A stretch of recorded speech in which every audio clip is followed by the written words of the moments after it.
Cuán firme cimiento se ha dado a la fe de Dios en su eterna palabra de amor.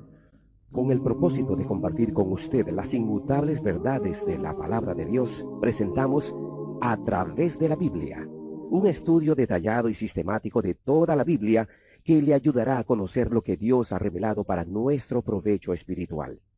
Estos estudios bíblicos fueron diseñados y elaborados por el Dr. J. Vernon McGee, versado maestro de la Biblia, quien dedicó la mayor parte de su vida a la enseñanza clara y sencilla de la palabra de Dios.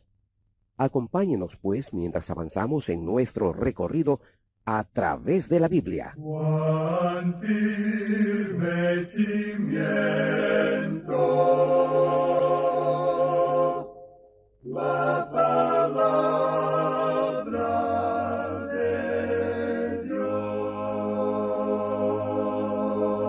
Es un gozo estar nuevamente con usted, amigo oyente, para traerle otro estudio de la serie A través de la Biblia. Continuamos hoy, amigo oyente, nuestro estudio en el libro de Esther.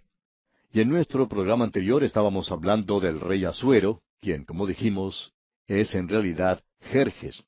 Y si usted nos permite, así lo llamaremos de aquí en adelante. Él había llamado, pues, a los gobernadores y príncipes de 127 provincias. Y aconteció, como dice aquí en los versículos 2 y 3 de este capítulo 1, que en aquellos días, cuando fue afirmado el rey Asuero sobre el trono de su reino, el cual estaba en Susa, capital del reino, en el tercer año de su reinado hizo banquete a todos sus príncipes y cortesanos, teniendo delante de él a los más poderosos de Persia y de Media, gobernadores y príncipes de provincias, es decir, todos los líderes de esas provincias que cubrían una extensión desde la India hasta Etiopía. Él era uno de los gobernantes del segundo gran reino mundial que Daniel había mencionado, el imperio de los medos y los persas. Y aquí tenemos un gran banquete pagano en el palacio de este rey Jerjes. Este era un banquete tremendo. Ahora, ¿por qué lo hizo? Bueno, él estaba en preparativos para una campaña militar contra Europa, contra Grecia en particular, y él está llamando a todos estos líderes y gobernadores con el propósito de convencerlos de la ambición que tenía de ir a la guerra contra Grecia. Aparentemente este era un programa que el rey necesitaba vender, por así decirlo, para poder convencer a esta gente, quizá debido a que ellos no demostraban mucho entusiasmo por algo así. En el versículo 4 se nos dice, para mostrar él las riquezas de la gloria de su reino, el brillo y la magnificencia de su poder, por muchos días, 180 días. Esto es algo sorprendente. Aquí tenemos un programa, una celebración que dura 6 meses. Eso es mucho tiempo para tener un programa en progreso, como lo estaba haciendo este hombre. Duró 180 días. El padre de Luis XV de Francia estaba hablando con el preceptor del reino. Ahora preceptor es la persona encargada de la educación de un joven. Y el padre dijo, refiriéndose al relato que tenemos ante nosotros, ¿cómo podía este hombre tener tanta paciencia para celebrar un programa como este por 6 meses? A lo cual el preceptor le dice, ¿cómo podía él pagar por una celebración como esta? Bien, aparentemente, esto es algo que costó millones, aún en esos días. Por 6 meses él reúne a todos estos gobernantes y trata de convencerlos sobre los planes que tiene de ir a la guerra contra Grecia. De seguro que él demostró el hecho que tenía suficiente dinero como para pagar por una campaña así. Sería bueno que cada vez que necesitemos salir a la guerra, uno pudiera ser convencido antes de ir de que el país puede pagar por un esfuerzo así. Pues bien, este rey está convenciendo a aquellos que pertenecen a su reino y les está diciendo a estos gobernantes que él es capaz de pagar por eso. Él está demostrando la opulencia y el lujo, así como la gran riqueza de su reino. Era una gran fiesta pagana, era algo completamente impío, sin Dios. Hay personas que cuando leen esto piensan que pueden encontrar en este pasaje alguna lección espiritual. Y hablando honradamente, no vemos nada en este párrafo. Dios nos está introduciendo aquí ante una corte pagana, donde las decisiones que se toman tienen efecto en todo el mundo y donde parecería que Dios ha quedado de lado. Pero Dios quiere que sepamos que Él está en control de estas circunstancias y Él va a cumplir su propio propósito. Ahora, en el versículo 5 de este capítulo 1 de Esther leemos, Y cumplidos estos días, hizo el rey otro banquete por 7 días en el patio del huerto del palacio real a todo el pueblo que había en Susa, capital del reino, desde el mayor hasta el menor. Aquí tenemos un banquete que durará toda una semana, 7 días. Continuemos con el versículo 6. El pabellón era de blanco, verde y azul, tendido sobre cuerdas de lino y púrpura, en anillos de plata y columnas de mármol. Los reclinatorios de oro y de plata, sobre losado de pórfido y de mármol, y de alabastro y de jacinto. Tenemos ante nosotros una descripción del lugar. Hay quienes tratan de encontrar aquí una lección de carácter espiritual con todas las cosas que se mencionan, y una vez más tenemos que decir que no vemos ninguna lección espiritual aquí. Dios nos está diciendo que en este lugar se está llevando a cabo una tremenda muestra de riqueza, la plata, el oro, las joyas y todas las demás cosas que adornaban ese lugar. Aún en nuestros días se puede observar las ruinas de estos palacios. Hace algunos años se celebró los 2500 años del Imperio Persa, que es el mismo imperio del que estamos hablando. Tal vez usted ni lo recuerde, pero en esa ocasión hubo un gran banquete, y las revistas, los programas de televisión y las noticias mostraron algo del gran despliegue de riqueza que tuvo lugar allí, y donde se gastó también millones.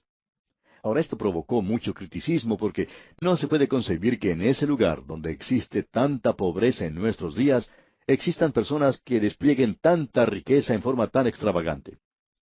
Pues bien, aquí tenemos el primer banquete que aparentemente se llevó a cabo en ese lugar, y tiene una duración de 7 días, y tuvo lugar en el palacio. Ellos no tuvieron que erigir tiendas para las celebraciones.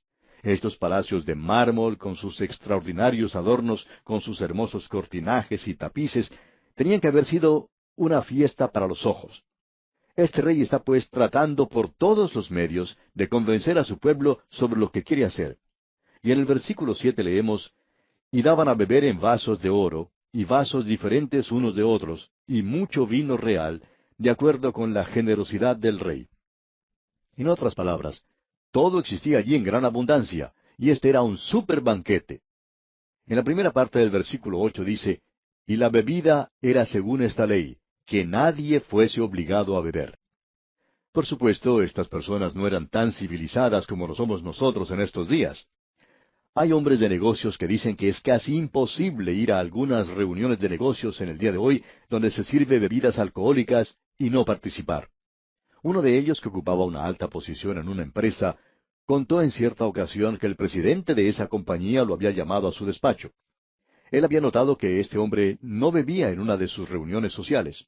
Pensándolo bien, uno diría que el presidente de una organización preferiría tener a un hombre sobrio.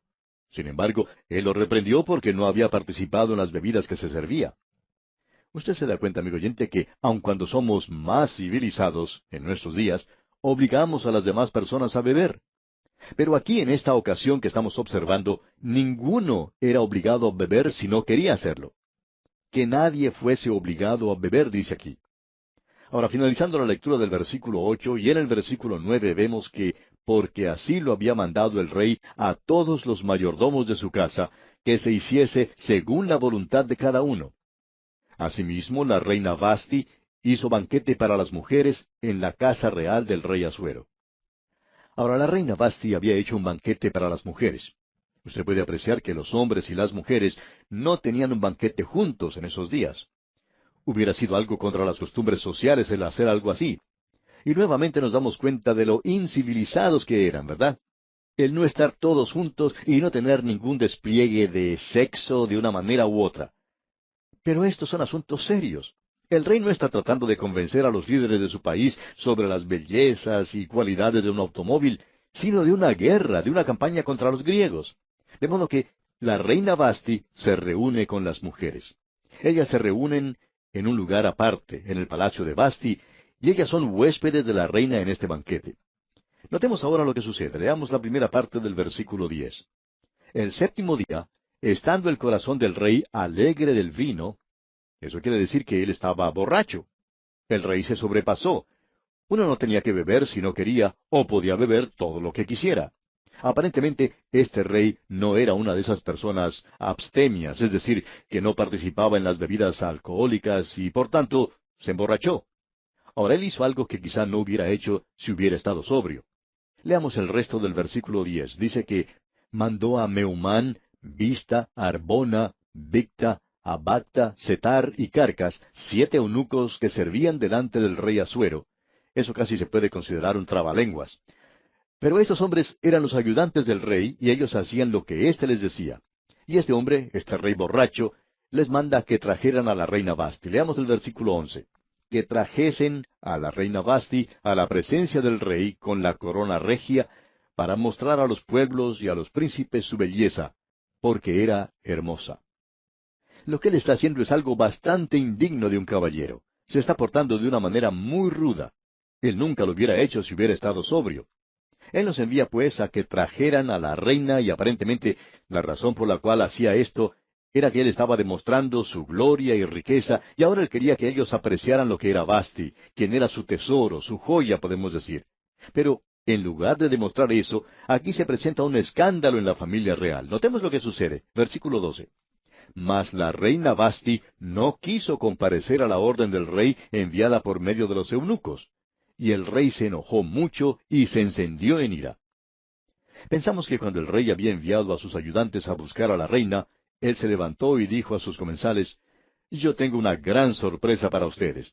Yo quiero que ustedes vean a la reina. Ella será traída ante nosotros con la corona real sobre su cabeza. Y creemos que ella realmente era una belleza. Pero cuando la orden llegó hasta la reina, ella no quiso ir. Ahora no nos diga que las mujeres no tenían derechos en esos días, porque esta mujer podía decir que no. Ciertamente, ella no era obligada a la fuerza a ir al lugar. Ahora el rey está borracho y eso lo hace enojar mucho. Para comenzar, él estaba pasando mucha vergüenza. Usted ya puede imaginarse la escena. Uno de los ayudantes llega al lado del rey y le dice al oído, para que los otros no lo escuchen, «La reina no quiere venir». Y el rey pregunta enojado, «¿Dónde está la reina?» Y el otro le responde, «No quiere venir». Él pasa una vergüenza tremenda. Él tiene que explicar esto a sus huéspedes de alguna forma. Aparentemente había unos cuantos miles en el banquete. Leamos pues los versículos 13 y 14 de este primer capítulo del libro de Ester. Preguntó entonces el rey a los sabios, que conocían los tiempos, porque así acostumbraba el rey con todos los que sabían la ley y el derecho, y estaban junto a él Carcena, Setar, Admata, Tarsis, Meres, Marsena y Memucán, 7 príncipes de Persia y de Media, que veían la cara del rey y se sentaban los primeros del reino. En otras palabras, estos eran los miembros de su gabinete. Ellos eran los que se reunían privadamente con el rey, al igual que lo hacen los gabinetes de los presidentes en el día de hoy. Quizá había muchas otras personas que trabajaban para el rey, pero ellos nunca llegaban a verlo. Pero esta gente sí se reunía con él. Entonces, él convoca una reunión del gabinete porque esto es muy serio. Quizá nos parezca algo ridículo en nuestros días, pero aquí tenemos a una reina que no quiere venir. ¿Por qué no olvidarse de eso y hacer otra cosa? Quizá algún otro entretenimiento en el banquete, de lo cual estamos seguros ocurrió. Este rey llama a una reunión del gabinete para que estos hombres le den su consejo. Ahora, ¿qué es lo que uno puede hacer en un momento como este? Pues bien, en el versículo 15, el rey hace una pregunta. Leamos. Les preguntó qué se había de hacer con la reina Vasti según la ley, por cuanto no había cumplido la orden del rey Asuero enviada por medio de los eunucos. Aparentemente no había ninguna ley que ellos pudieran usar en este caso. Hoy se dice mucho de que las mujeres de esa época eran simplemente propiedad del marido, como si fueran parte de las cosas que él poseía. Y eso era verdad en muchos casos. Pero parece que esta mujer aquí tenía mucha libertad y no había ninguna ley que la pudiera obligar a ella a ir a ese lugar. Por tanto, el gabinete tiene que crear una nueva ley que sea muy severa y ejemplar. Aquí tenemos a un hombre que se pone de pie ante el rey para decir algo. Su nombre es Memucán. Él es el vocero. Leamos lo que dice aquí el versículo 16. Y dijo Memucán, delante del rey y de los príncipes, no solamente contra el rey ha pecado la reina Vasti, sino contra todos los príncipes y contra todos los pueblos que hay en todas las provincias del rey Asuero. Aquí tenemos a un hombre que aparentemente era lo que conocemos como un enclenque o pusilánime, uno de esos que pertenecen a la sociedad de los maridos oprimidos, dominados por su propia esposa. Él está muy preocupado por esto porque si la reina se sale con la suya, Entonces este hombrecillo pues no puede regresar a su hogar. Posiblemente él no tenía mucho que decir en su propia casa. Creemos que su esposa era la que tomaba todas las decisiones. Pensamos que esa era una de las razones por la cual él está hablando aquí. Hay muchos hombres que en el día de hoy tienen que recibir órdenes de otros en sus trabajos. Nunca pueden expresarse a sí mismos y cuando regresan a sus hogares, sus esposas tampoco les permiten que hablen. Y por esa razón a veces ellos forman parte de alguna comisión de la iglesia para poder hablar, y cuando hablan, hablan mucho y no dicen nada. Y todo lo que hacen y dicen no ayuda en nada al desarrollo del reino de Dios aquí en la tierra, porque lo único que hacen es hablar, sin poder hacer una sugerencia buena. Pues bien, Memucán es uno de esos maridos oprimidos, y él habla porque esta es su oportunidad. Él es uno de los príncipes del reino, y es de esta clase de personas. Se cuenta la historia de cierto marido oprimido que fue a trabajar cierto día a su oficina, y les contaba a sus compañeros de trabajo que su esposa le había dicho que él era un esposo modelo. Finalmente, llegó a contarle esto a una de esas secretarias que son serias y ásperas, y le dijo, ¿sabe que mi esposa me dijo que soy un marido modelo?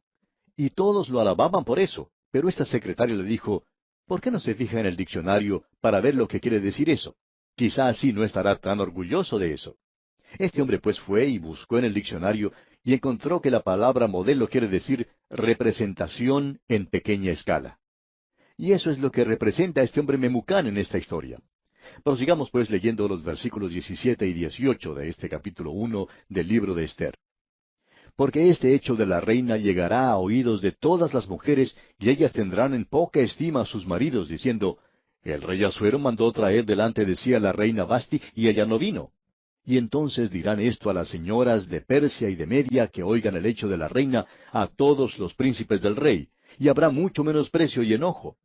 Y él es uno de los príncipes. Él está diciendo, voy a tener problemas cuando llegue a casa. En realidad pensamos que si algo no salía de aquí, él no iba a regresar a su hogar. Escuche lo que dice aquí el versículo 19.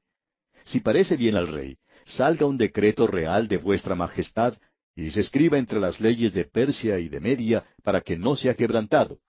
Que Vasti no venga más delante del rey Asuero, y el rey haga reina a otra que sea mejor que ella. Bueno, esta es una medida extrema. Pero notemos la reacción del rey y de los otros que estaban con él. Leamos los versículos 20 al 22. Y el decreto que dicte el rey será oído en todo su reino, aunque es grande, y todas las mujeres darán honra a sus maridos, desde el mayor hasta el menor. Agradó esta palabra a los ojos del rey y de los príncipes, e hizo el rey conforme al dicho de Memucán, pues envió cartas a todas las provincias del rey, a cada provincia conforme a su escritura, y a cada pueblo conforme a su lenguaje, diciendo que todo hombre afirmase su autoridad en su casa, y que se publicase eso en la lengua de su pueblo. Analizando el decreto vemos esto. En primer lugar, la reina es puesta a un lado, es dejada de lado. Ella no es más la reina. Y la razón dada para poder hacer esto es que ella se negó a obedecer al rey. Por tanto, se publica el decreto. En ese decreto se dice que en el reino la esposa tiene que honrar a su marido y que el hombre es el que manda. Aparentemente esto no había sido la costumbre antes en el imperio de los medos y los persas. Pero ahora es una realidad y llega a ser una ley de Persia y de Media y no puede ser cambiada ni alterada. Bien, llegamos ahora al capítulo 2 de este libro de Esther. Lo llamamos el primer concurso de belleza, y aquí lo tenemos. Las primeras palabras dicen, pasadas estas cosas. Ahora, ¿cuáles cosas? Pues bien, las cosas que han ocurrido en el capítulo 1, más la campaña guerrera que se ha llevado a cabo. Aparentemente Jerjes no pudo hacer que la reina hiciera lo que él quería, pero sí logró que los príncipes del reino se unieran a él en una gran campaña contra Grecia. Tenemos ahora que depender de la historia secular para informarnos de lo que ocurrió en este período, porque aquí no se da ninguna información sobre eso. Simplemente leemos, pasadas estas cosas. Pues bien, aquí tenemos algunas de estas cosas. Este rey Jerjes comandó un gran ejército y se dirigió hacia Europa. Él se enfrentó a los griegos en Termópilas. Y esto fue algo desafortunado porque el secreto de la fuerza de los persas estaba en las grandes cantidades de soldados. El soldado individual no era mucho. Ellos no estaban tan bien entrenados como los griegos. Estos habían puesto énfasis en la persona, en el individuo, y como resultado, un soldado griego podía dar cuenta de 10 soldados persas. En esta batalla, solo unos pocos persas podían entrar al desfiladero, y los defensores griegos causaron estragos tremendos en sus filas. Como resultado, los griegos se apuntaron una victoria moral sobre los persas. Esto fue algo desafortunado, no desde nuestro punto de vista, sino para el rey Jerjes, porque él se fue a luchar a un lugar donde no tenía oportunidad de obtener la victoria. Pero recordemos que Dios estaba en control de todo. Dios había dicho que el poder pasaría de las manos de Persia a Grecia, por tanto, este país ganaría la lucha. Y si usted quiere enterarse si Dios intervino en esto o no, observemos lo siguiente. Este rey Jerjes tenía 300 barcos que habían ido por mar con el propósito de atacar al enemigo por la retaguardia y se encontraban en la bahía de Salamina. Y parecería que en el próximo día ellos podrían llegar a tierra y que gracias a un ataque sorpresa podrían fácilmente alcanzar la victoria. Pero durante la noche una gran tormenta castigó la zona y todos los barcos con sus tripulantes, soldados y armas fueron a parar al fondo del mar, destruidos completamente por la furia de los elementos. De modo que este rey Jerjes ha sufrido una tremenda derrota, y en esas condiciones regresa a su palacio en Susa. Él va de un lugar a otro. Y en el capítulo 2, el primer versículo leemos, Pasadas estas cosas, sosegada ya la ira del rey Asuero, se acordó de Vasti y de lo que ella había hecho, y de la sentencia contra ella. Ahora, la ley de los medos y los persas no se puede cambiar. Aún la misma ley decretada por este rey no se podía cambiar en absoluto. Él se encuentra, pues, anonadado por lo que ha hecho, el haber puesto a un lado a esta hermosa reina, y ahora ya no la puede detener más. Después de su derrota y en su soledad, él anda de un lado para otro en el palacio con mucha tristeza. No solo eso, este hombre tenía una aberración mental, como apreciaremos más adelante. Él está pensando en la reina Vasti, sus siervos se dan cuenta de su estado y lo están observando, y saben que es necesario hacer algo. Pero dejaremos esto para considerarlo en nuestro próximo programa. Estamos seguros que usted querrá conocer paso a paso los acontecimientos acaecidos en el estudio del libro de Esther.